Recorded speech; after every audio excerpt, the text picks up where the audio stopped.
युद्ध नहीं जिनके जीवन में वो भी बड़े अभागे होंगे, या तो पन को तोड़ा होगा या फिर जंग से भागे होंगे।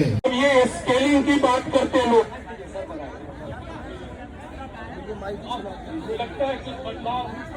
आज प्रशांत किशोर यहाँ नहीं बैठे हैं, ये प्रशांत किशोर के साथ तुम्हारे सपने यहाँ बैठे हैं। लात बनाना चाहता है एक भेड़िया, बिहार को गुजरात बनाना चाहता है एक भेड़िया, बिहार को गुजरात बनाना चाहता है। जिस तरह से शराब माफिया छूट जाता है बड़ी अदालत में, जिस तरह से शराब माफिया छूट जाता है बड़ी अदालत में, आग लगे बिहार सरकार की इस लाचार हुकूमत में, इस लाचार हुकूमत में। कहाँ पे तेजस्वी यादव गए और कहाँ पे राहुल गांधी गए, कहाँ पे तेजस्वी यादव गए और कहाँ पे राहुल गांधी गए। किसके दिल में बच्चों की कितनी हमदर्दी जान गए, किसके दिल में बच्चों की कितनी हमदर्दी जान गए। नेताजी बीजी है बहुत, ओ मिलेंगे हमसे फुर्सत में, नेताजी बीजी है बहुत, ओ मिलेंगे हमसे फुर्सत में। आग लगे इस बिहार सरकार की इस लाचार हुकूमत में, बेगुनाह बच्चों को मारा जाता है पुलिस हिरासत में, बेगुनाह बच्चों को मारा जाता है पुलिस हिरासत में। आग लगे बिहार सरकार की इस लाचार हुकूमत में, इस लाचार हुकूमत में। जय हिंद जय भारत।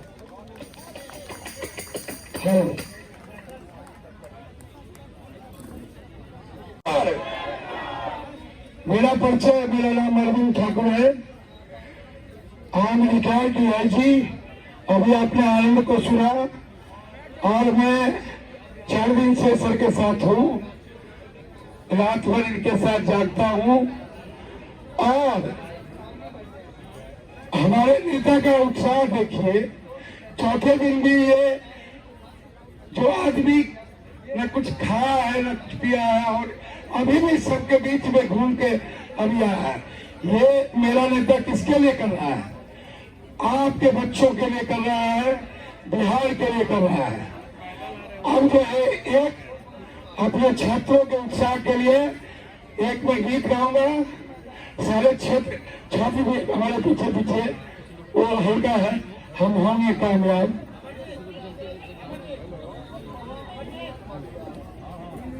होंगे कामयाब, हम होंगे कामयाब, हम होंगे कामयाब एक दिन। हो मन में विश्वास, पूरा है विश्वास, हम होंगे कामयाब एक दिन। हम दूर किया जाए इसके लिए वो यहाँ बैठे हैं और उनके समर्थन में पूरे बिहार के लोग यहाँ आए हैं और हम शिक्षक भी उनके समर्थन में यहाँ आए हैं। हम सभी शिक्षक छात्र एक साथ हैं। सबसे बड़ी बात मुझे ये, मैं यहाँ इसलिए आ गया कि छात्रों का डिमांड था री एग्जाम का, बीपीएससी का री एग्जाम होना चाहिए।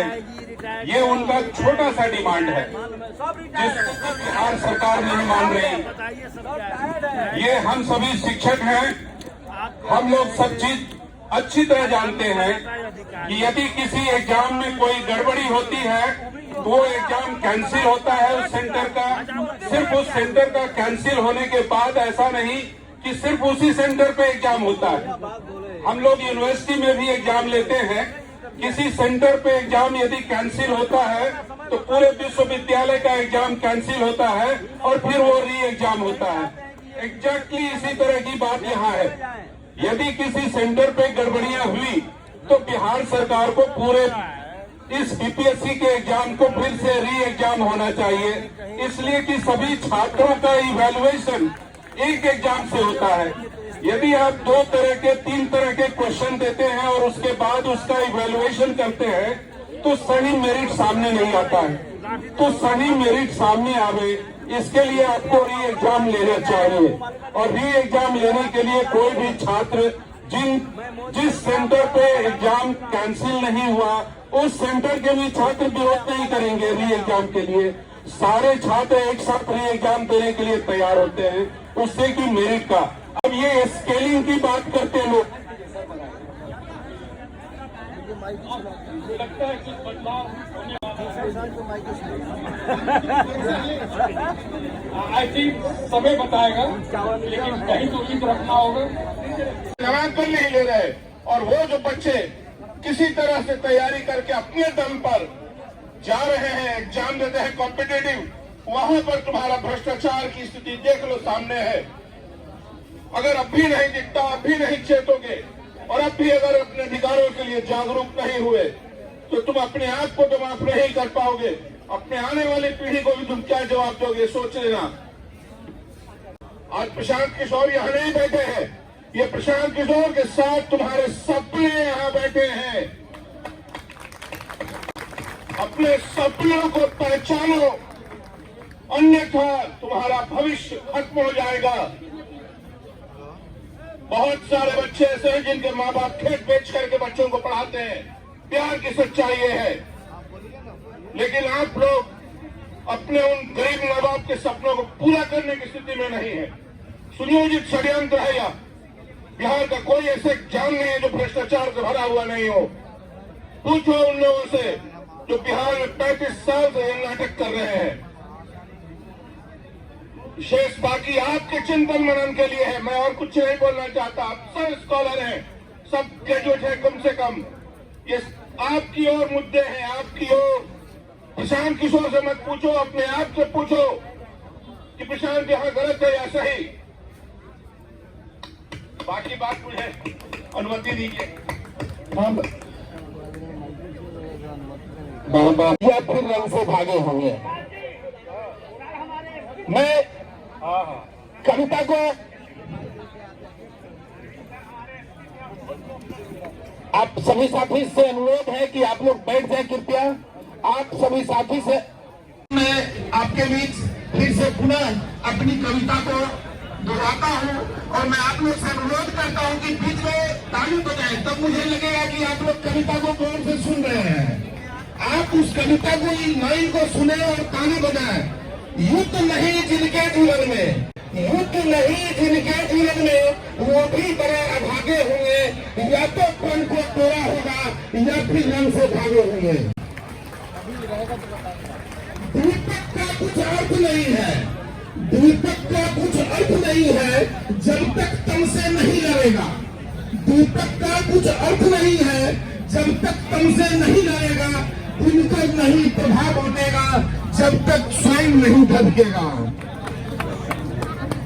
कभी दहकती ज्वाला के दिन, कभी दहकती ज्वाला के दिन कुंदन भला बना है सोना। मैं इन छात्रों के लिए कह रहा हूँ, कभी दहकती ज्वाला के दिन कुंदन भला बना है सोना।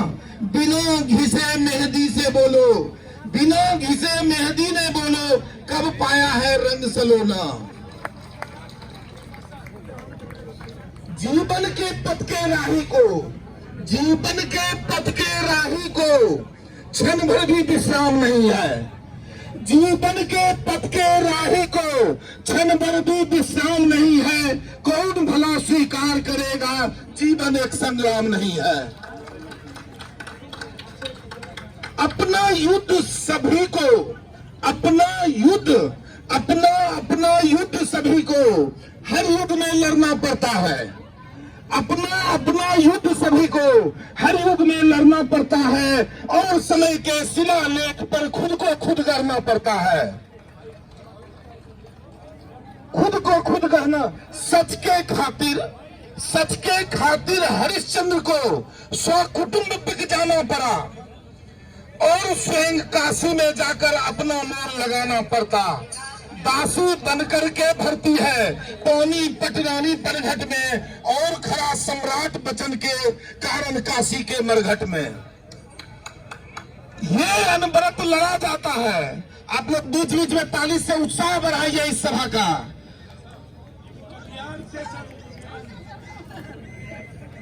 हो गया ना भाई जितने उपस्थित लोग हैं उन लोगों से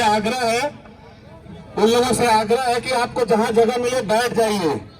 सीढ़ी पे जितने साथी लोग हैं, सीढ़ी के सारे साथियों से निवेदन है कि बैठ जाइए भैया, सब बराबर के लोग हैं।